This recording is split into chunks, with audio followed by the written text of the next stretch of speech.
একটি ছোট গ্রামে রাহুল নামে এক ছেলে থাকত। পড়াশোনায় খুব ভালো ছিল না, কিন্তু মনের ভেতর ছিল প্রচণ্ড কৌতূহল।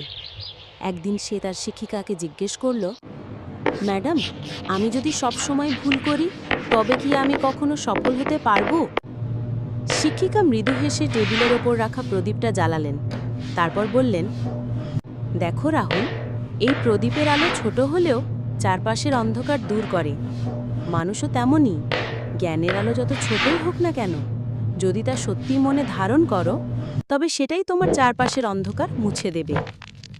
রাহুল চুপচাপ তাকিয়ে রইল প্রদীপটার দিকে। সেদিনের পর থেকে সে আর ব্যর্থতাকে ভয় পেত না। তার মনে হলো, শিক্ষক আসলে কেবল পড়াশোনা শেখান না, তারা মানুষের ভেতরের প্রদীপটাকে জ্বালিয়ে দেন। শিক্ষক দিবসে আমরা যেন সেই প্রদীপের আলো মনে রাখি। হ্যাপি শিক্ষক দিবস।